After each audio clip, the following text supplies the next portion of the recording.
Buenos días a todos y bienvenidos a un nuevo episodio sobre el estudio de Romanos. Estamos en el episodio número 32 y hoy vamos a ver el capítulo 13, los versículos 1 al 7. Pero antes de empezar, como siempre, vamos a recordar lo que vimos la última vez del capítulo 12 y cómo Pablo hablaba de presentar nuestro cuerpo como sacrificio vivo para saber la voluntad de Dios y cómo no debíamos conformarnos al mundo. Y entonces, una vez que esto ocurriera, deberíamos utilizar nuestros dones que Dios ha repartido por gracia de una manera apropiada, no pensando en nunca ser superior a los demás, y cómo tenemos que amarnos los unos a los otros con amor fraternal, ayudándonos los unos a los otros, sufriendo y regocijándonos juntamente. Esto es muy importante y vimos con más detenimiento lo que esto quería decir, ¿no? También cómo tenemos que bendecir a nuestros enemigos, ayudarles, mostrar misericordia y amor y no pagarles mal por mal, dejando siempre la venganza al Señor. Y al final decía que no teníamos que ser vencidos por el mal, sino vencer el mal con el bien. Ya nos encontramos con el capítulo 13 de Romanos, y es un capítulo muy interesante porque habla de la conducta de los cristianos ante las autoridades. Se trata de una porción del libro de Romanos muy interesante, especialmente porque estaba escrita a la iglesia de Roma, donde había unas autoridades que en sí no esposaban los valores cristianos. Es por esto por lo que diversas maneras de interpretar este texto han surgido a lo largo de los años. De hecho, algunos han llegado a decir que los primeros versículos de Romanos, del 1 al 7, debido a la laguna de conexión con el texto precedente, o al menos eso es lo que dicen, se trata de una interpolación de una carta escrita anteriormente. Esto lo hacen por cómo el texto de Romanos 12, especialmente los últimos versículos, fluyen con el versículo 8 en adelante de Romanos 13. Aquí lo podemos ver, como habla de estar en paz con todos, al final del Romanos 12, y dejar la ira a Dios, que si tu enemigo tuviera hambre, darle de comer, sed, darle de beber, etcétera, ¿no? Y luego vemos el cambio con el capítulo 13, cuando dice, sométase toda persona a las autoridades superiores, porque no hay autoridad sino de parte de Dios y las que hay por Dios han sido establecidas. Y estos piensan que lo más lógico sería empezar con el versículo 8, especialmente por cómo termina el capítulo 12, de la conducta entre cristianos, y contra nuestros enemigos y cómo vencer el mal con el bien, dicen que lo más normal y lógico sería que el capítulo 13 empezase con el versículo 8. No debéis a nadie nada, sino el amaros unos a otros, etc. Esto siempre lo decimos porque son argumentos que vais a encontrar en otras partes y muchas veces es mejor pues, poder saber qué argumentos son para ver si es algo que realmente pudiera ocurrir. Sin embargo, esta interpretación no tiene por qué ser así, porque justo en los versículos anteriores, como por ejemplo el 19 del capítulo 12, Pablo habla de no tomar nosotros la venganza, sino dejársela al Señor y cómo no hay que vencer el mal con mal, sino con el bien. En este caso, hablar de someterse a las autoridades y cómo éstas están puestas por Dios también puede derivar que el Señor utilice el medio de las autoridades para tomar represalias en contra de las personas que van en contra de nosotros. Por lo tanto, es posible que estos primeros versículos fueran parte íntegra del libro de Romanos, que iban seguidas al final del capítulo 12. También cabe remarcar que en el versículo 7 de Romanos 13 habla de pagar las deudas, algo que también habla en el versículo 8, ¿vale? Va seguido de pagar las deudas y el versículo 8 vuelve a mencionar esto. Con lo cual, si esto fuese una interpolación, no tendría mucho sentido de hablar de deudas y la conexión existiría completamente. Así que la conexión entre el versículo 1 al versículo 7, seguido de lo que decía en el capítulo anterior del capítulo 12 y lo que viene a decir después en el versículo 8, sí que totalmente puede fluir sin ningún tipo de problema textualmente hablando. Habla de cómo la venganza es del Señor y cómo el Señor puede utilizar a los estados para hacer también este tipo o ejercer este tipo de venganza contra los enemigos. También habla de las deudas que se vuelve a aplicar también en el versículo 7 y con el versículo 8. Así que ante la interpolación de la carta podría ser totalmente parte íntegra seguida del capítulo 12 al capítulo 13, versículo 1 al 7. Sin embargo, también existe la evidencia de los manuscritos, que es una cosa muy importante que todos tenemos que tener también en cuenta.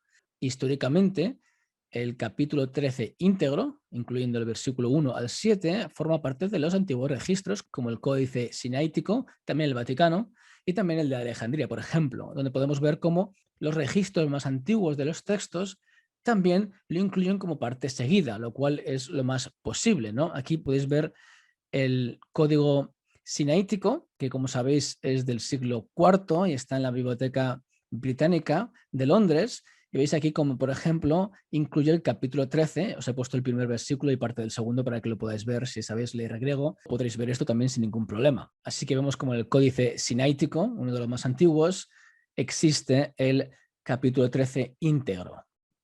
También vemos lo mismo con el Codex Vaticanus, donde también el capítulo 13 se incluye en su totalidad. Aquí, como sabéis, también se trata de un manuscrito del siglo IV. Este específicamente está en el Vaticano ahora mismo y también podréis ver cómo contiene el capítulo 1 de Romanos 13, seguido de lo que viene diciendo en Romanos 12, en el último versículo, en el versículo 21. ¿Vale? Así que vemos cómo, por ejemplo, en los códices más antiguos, en los que se encuentran los escritos de Romanos, vemos cómo el capítulo 13 de Romanos está en su totalidad, en los dos, e inclusive también en el alejandrino, pero es un poco más moderno que estos dos.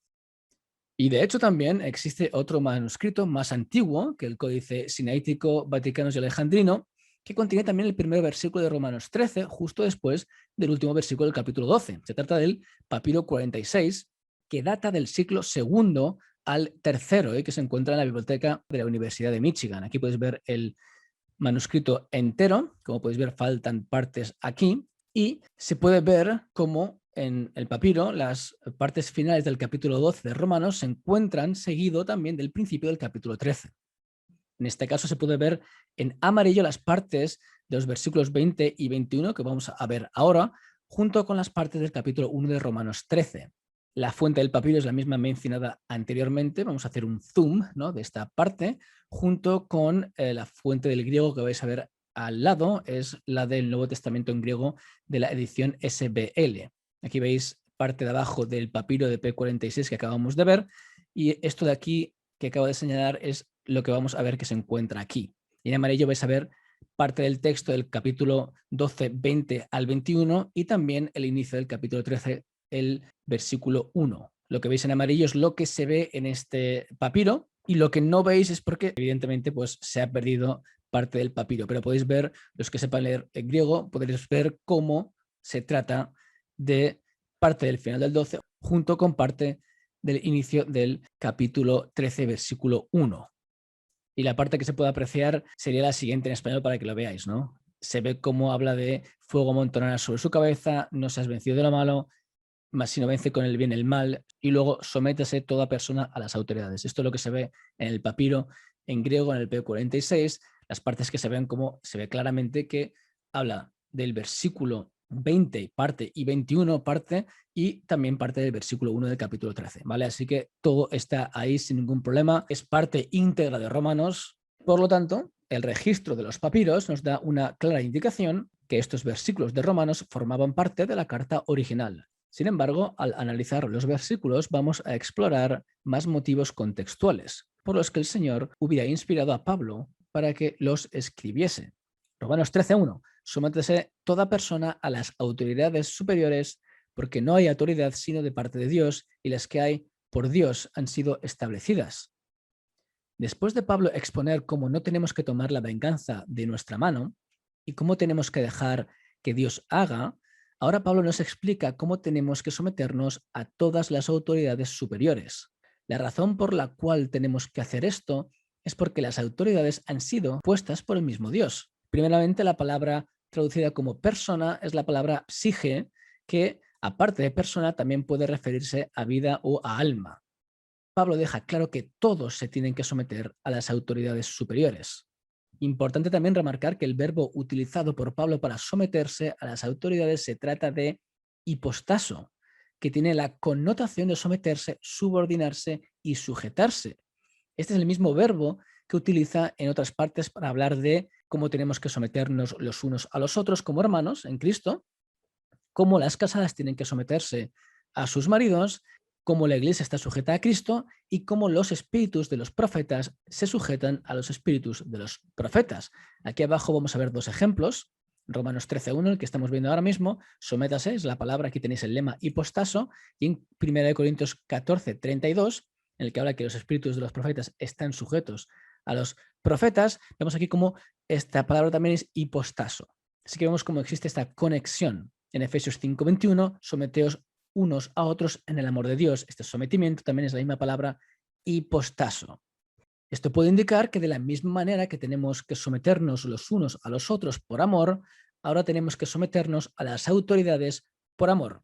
La raíz del amor siempre es en la gratitud que tenemos al Señor, puesto que de la misma manera, ahora sabiendo que las autoridades son puestas por el Señor, tenemos que someternos a ellas. Tanto los hermanos como la autoridad serían ahora representantes de Dios y por lo tanto habría que someterse a ellas y también los unos a los otros. Una pequeña nota, algunos dicen que sería posible también interpretar esto como las autoridades celestiales. De hecho, la misma palabra, exousia, es utilizada por Pablo en otros lugares para hablar de autoridades celestiales, como por ejemplo en Efesios 1:21, 3:10, 6:12, Colosenses 1:16, 2:10 y 2:15. Sin embargo, el contexto deja claro que habla sobre las autoridades terrestres, puesto que habla de darles tributo. Luego dice, porque no hay autoridad sino de parte de Dios y las que hay por Dios han sido establecidas. Lo más probable es que Pablo estuviera hablando de cómo el sistema social por el cual una autoridad es establecida, con fines de regir un pueblo, es algo establecido por Dios. De hecho, esto lo vemos en el Antiguo Testamento, como Dios instituyó una nación con líderes y un escalafón de posiciones gubernamentales. Por lo tanto, los cristianos no son una excepción y también deben de someterse a las autoridades superiores. Este objetivo de esta autoridad delegada por Dios era para que los líderes gobernaran de una manera correcta, mirando por el bien social del pueblo, como veremos en el versículo 3. El punto es claro, porque sirvamos a Cristo, esto no implica que no debamos cumplir nuestros quehaceres como ciudadanos de un país. Evidentemente, siempre que lo que el gobierno ordene no sea en contra de la palabra de Dios. Como en Hechos 4, cuando se reunieron en Jerusalén los gobernantes, los ancianos y los escribas y el sumo sacerdote Anás y Caifás y Juan y Alejandro y todos los que eran de la familia de los sumos sacerdotes, interrogaron a Pedro y a Juan. Estos intentaron amenazarles para que no hablasen más del Evangelio y esto le respondieron claramente en Hechos 4:19. Juzgad si es justo delante de Dios obedecer a vosotros antes que a Dios. Luego más adelante, una situación similar volvió a ocurrir con Pedro y Juan después que el Señor les sacase milagrosamente de la cárcel. Creo que todos conocéis este suceso. El sumo sacerdote y los que estaban con él convocaron un concilio donde llevaron a Pedro y a Juan recordándoles lo que les dijeron. Ante esto, ante todo junto, Pedro respondió, es necesario obedecer a Dios antes que a los hombres. Esto es importante porque también esto incluye que hay una implicación de los gobiernos.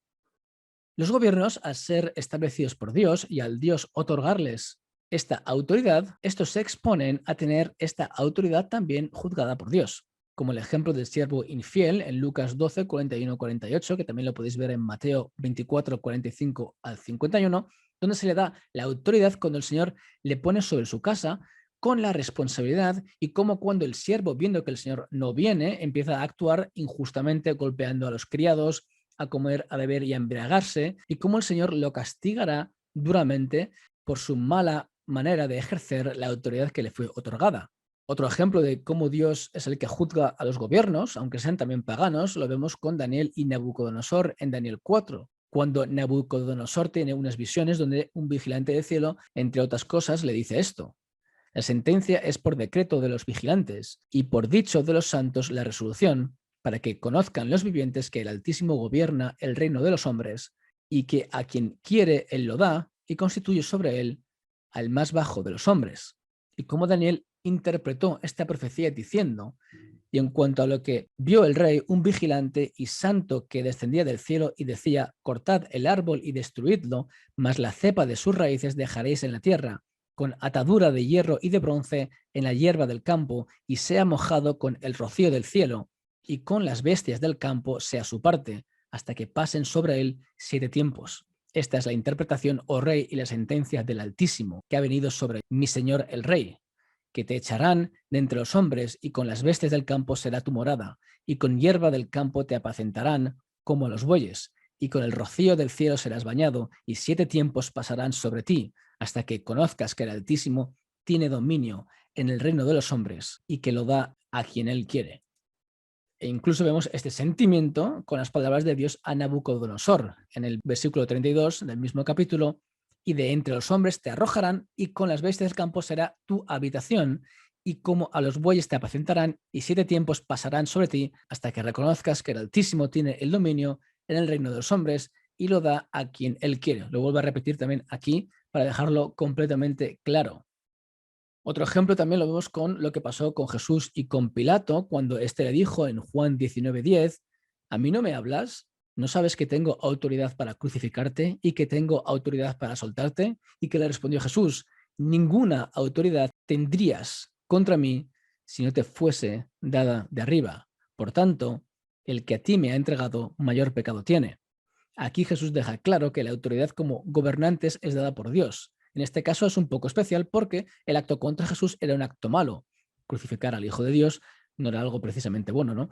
Pero como ya hemos visto, el plan de Dios era que este acto trajese redención y justificación al mundo para reconciliarnos con Él. Y vemos cómo tampoco Jesús le excusa. No le dice que no tenga pecado, dice que el que le ha entregado tiene más pecado que Él. Mayor pecado tiene, ¿no? Y por ejemplo, también vemos siervos de Dios sumisos a las autoridades, como también, por ejemplo, Daniel estuvo sumiso bajo la autoridad de Ciro, que sabemos que no era un gobierno que sirviese al Señor, en Daniel 1:21, y continuó Daniel hasta el año primero del rey Ciro. En otras ocasiones también, por ejemplo, vemos como Faraón fue utilizado por el Señor para tener en buenos ojos a José y así salvar también al pueblo judío. Y José, evidentemente, se tuvo que someter a las leyes del gobierno. Ahora vamos a ver el contexto histórico de lo que viene mencionando Pablo, que es muy importante. El contexto histórico también apoya las palabras de Pablo, porque, por ejemplo, algunos judíos tenían problemas a la hora de reconocer a los líderes que no eran judíos. Y esto les hacía oponerse a pagar tasas a los gobiernos, como veremos en el versículo 6 y 7. Deuteronomio 17:15 dice: ciertamente pondrás por rey sobre ti al que Jehová tu Dios escogiere, de entre tus hermanos pondrás rey sobre ti, no podrás poner sobre ti a hombre extranjero que no sea tu hermano. Así que algunos judíos, no todos, tenían este tipo de oposición ante las autoridades superiores. Es importante saber que no eran todos, pero había algunos que lo tenían. Y es posible que por eso Pablo escribiese esto, inspirado por el Señor, para decir que tenían que someterse también a las autoridades, porque este tipo de sentimiento también podría ocurrir en los judío-cristianos, que también podrían hacérselo contagiar a los paganos que se habían convertido al cristianismo. Así que podría haber este también problema, y contextualmente también ocurría en la época y unos años anteriores también. De hecho, hubo revoluciones de partes judías contra los líderes romanos, como las protestas sobre Crestus, de lo que Suetonio escribió, y el caso de la expulsión de los judíos por mano de Claudio, que se menciona también en Hechos 18:2. Es posible, por lo tanto, que hubiera ideas similares a aquellas de los celotes de Palestina, que no reconocían a ningún rey, sino a Dios, y solo pagarían tasas a Dios. En consecuencia, habría también históricamente razones por las que Pablo querría dejar claro que los cristianos no estaban para alborotar políticamente un lugar ni para generar divisiones, sino para predicar el Evangelio y avanzar el reino de Dios. Estar en paz con los demás y seguir en nuestra esperanza en medio de las tribulaciones, ¿no? Y en esperanza contra esperanza, como por ejemplo puso el ejemplo de Abraham en Romanos 4:18, hasta nuestra glorificación. Esto es el propósito de los cristianos. De ahí que Pablo, cuando hablaba de la esclavitud, nunca dijo de abolirla con el fin de no convertir la fe cristiana en un movimiento político. Esto lo podéis ver en Efesios 6:9 y también en Colosenses 4:1. Como siempre, podéis parar la pantalla y leer los versículos detenidamente. También vimos cómo recomendó el mismo Pablo a Filemón a recibir a Onésimo no como a un esclavo, sino como a más que esclavo, como a hermano amado. Esto lo podéis ver en Filemón 1:16. De hecho, Pablo muy inteligentemente hablaba de sí mismo como un prisionero de Jesucristo en el versículo 1, y luego en el versículo 8 le dice lo siguiente: por lo cual, aunque tengo mucha libertad en Cristo para mandarte lo que conviene, más bien te ruego por amor, siendo como soy Pablo ya anciano, y ahora dice además prisionero de Jesucristo. Esto va muy conforme con las enseñanzas de Jesús cuando hizo claramente una separación entre Estado y religión en Lucas 20:25, cuando dice: pues dad a César lo que es de César y a Dios lo que es de Dios. Así que con este contexto de Roma, la posible insumisión de algunos judíos a las leyes y autoridades, y como en otras cartas Pablo daba instrucciones sobre la esclavitud de una manera clara en la que el amor era lo primordial, Esto nos indica cómo la intención de Pablo era la de no crear una controversia y un movimiento político que podría desestabilizar la fe desde el principio. Es por esto que Pablo escribe en otras ocasiones cómo los cristianos tienen que orar por los líderes y sujetarse a los gobernantes. Por ejemplo, en 1 Timoteo 2, 1 al 3 también dice lo mismo. Exhorto ante todo a que hagáis rogativas, oraciones, peticiones y acciones de gracias por todos los hombres, por los reyes y por todos los que están en eminencia, para que vivamos quieta y reposadamente en toda piedad y honestidad, porque esto es bueno y agradable delante de Dios, nuestro Salvador. Aquí también vemos las implicaciones de los gobiernos y cómo tienen que ser para que vivamos quieta y reposadamente en toda piedad y honestidad. Esta es una de las indicaciones de cómo quiere el Señor que los gobiernos gobiernen. En Tito 3.1, recuérdales que se sujeten a los gobernantes y autoridades, que obedezcan, que estén dispuestos a toda buena obra.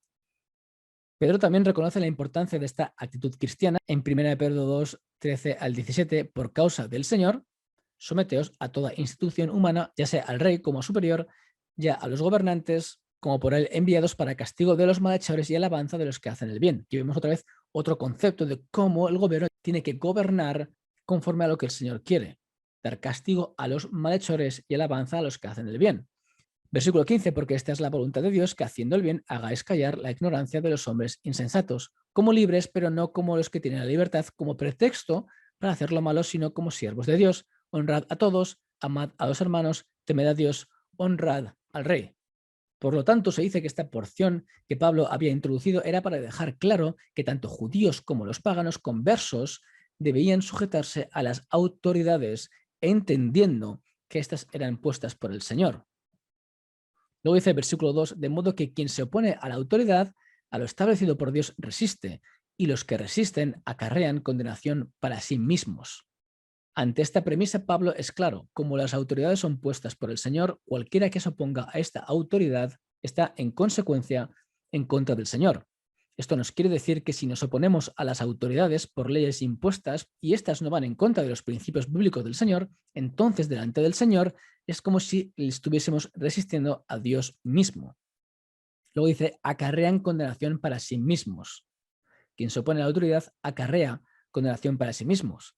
Esto puede referirse al juicio acarreado por las autoridades o por medio del Señor directamente, una de las dos. Sea como fuere, si esta condenación es llevada a cabo por la autoridad y esta está impuesta por el Señor, como nos dice Pablo, el castigo establecido por la autoridad sería visto igual que si hubiera sido impuesto por el Señor. ¿Vale? Así que da igual cómo lo veamos o cómo lo interpretemos, al fin y al cabo dice lo mismo. También cabe remarcar que en esta época Nerón, aunque era el emperador, todavía no había empezado la persecución a los cristianos.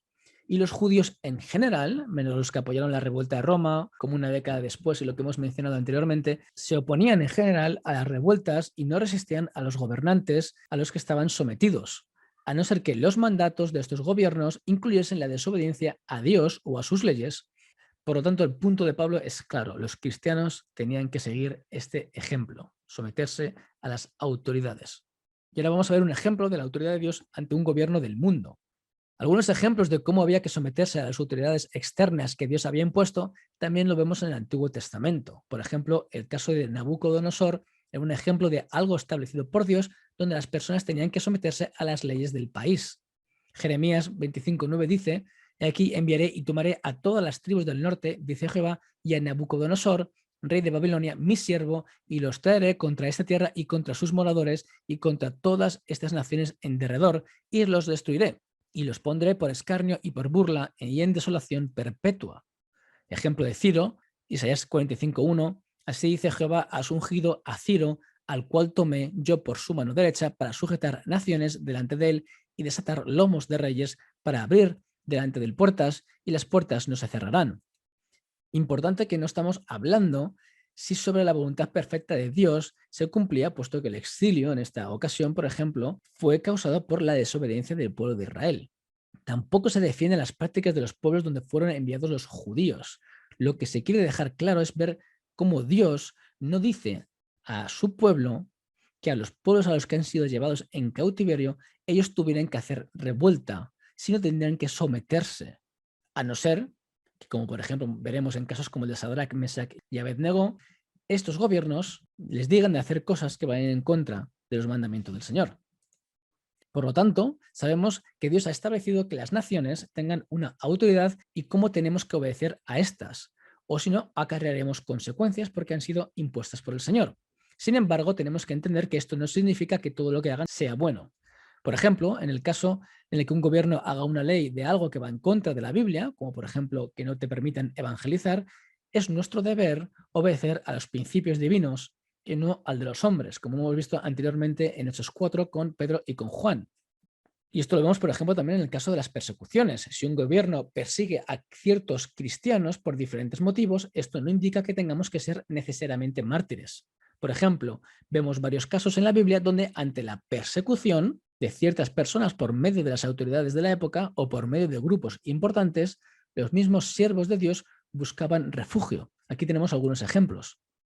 Pablo huyó en una cesta ante la persecución de los judíos en Hechos 9, 23 al 25. Jesús se escapó cuando la gente le iba a apedrear en Juan 8. La familia de Jesús huye a Egipto por el edicto de Herodes para matar a los niños menores de 2 años en Belén.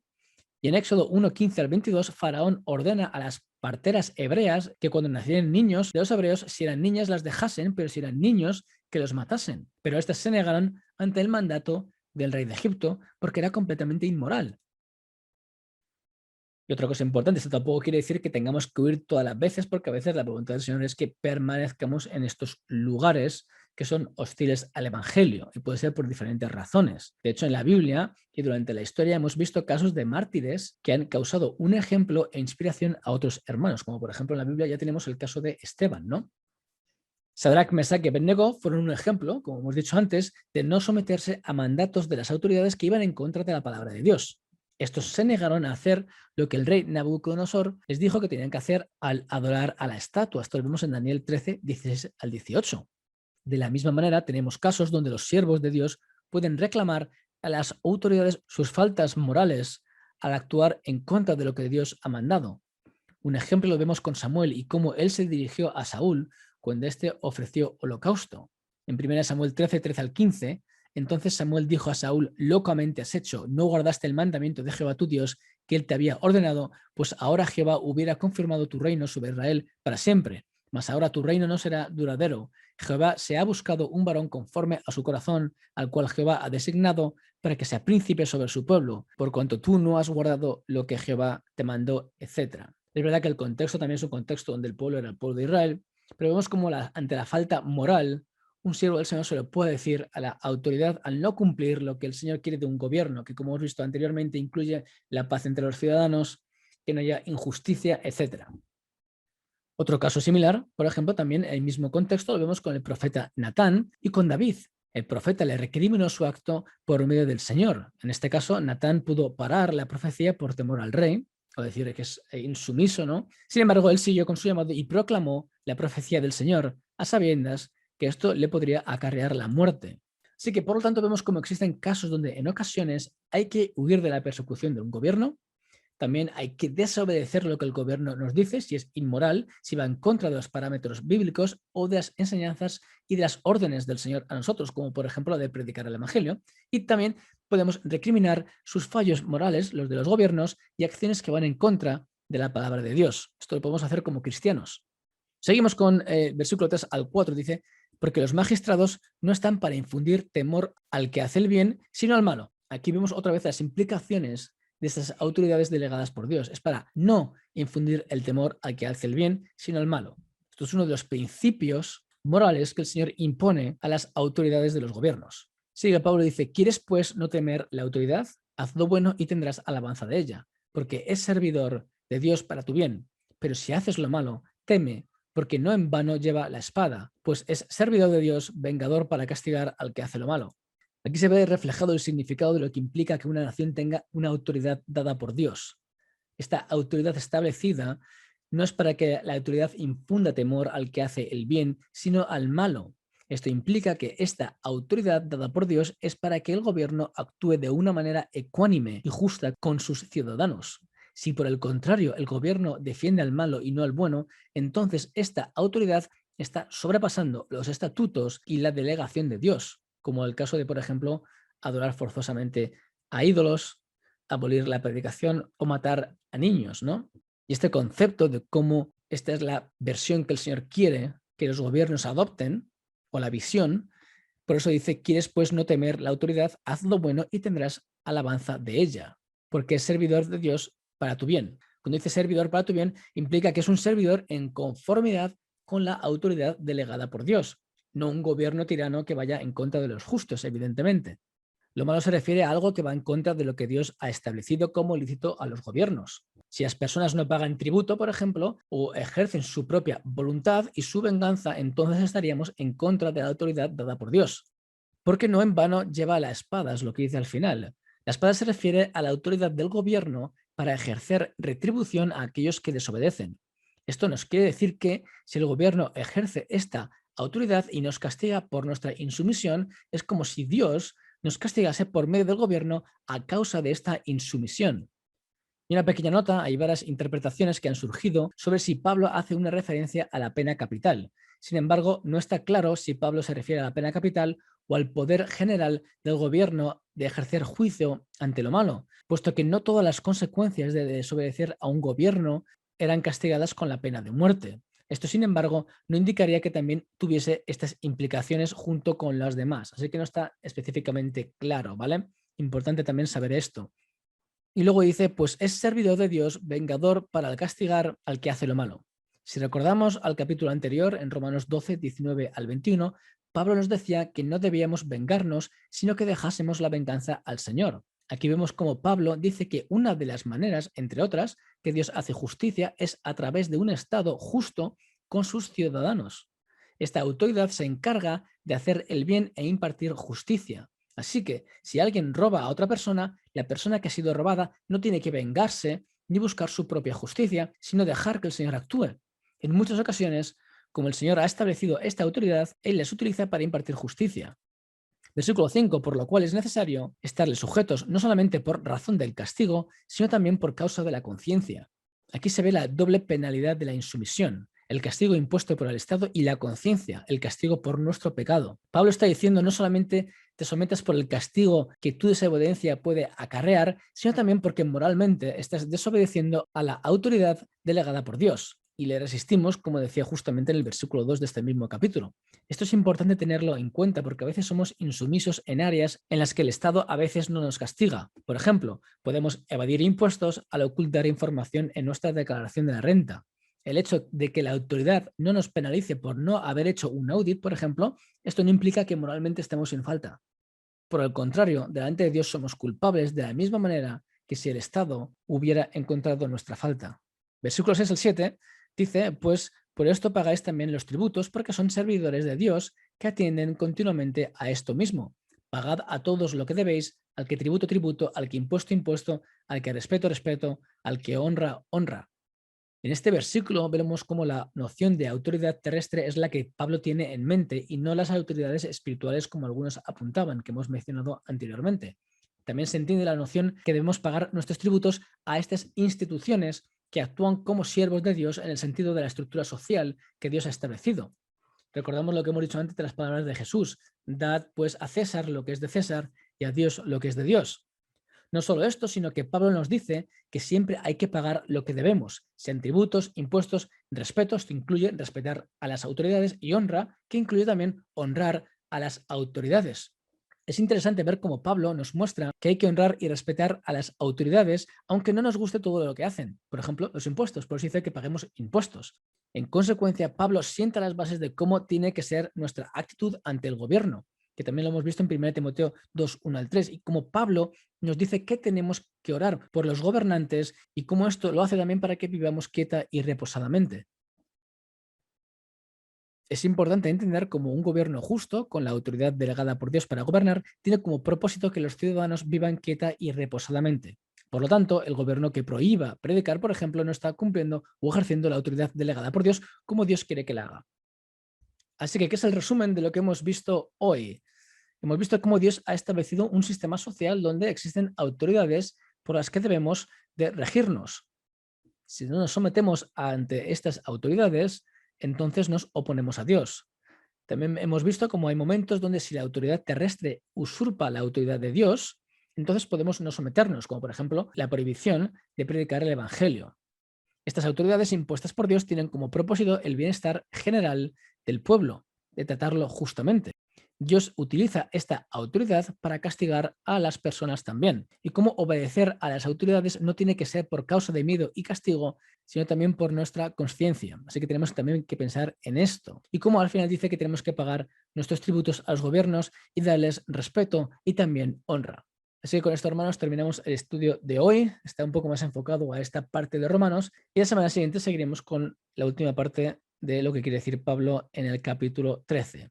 Espero que haya podido ser de bendición y como siempre digo, si tenéis alguna duda o alguna pregunta me podéis escribir y yo responderé lo antes posible. Muchas bendiciones y hasta la semana que viene.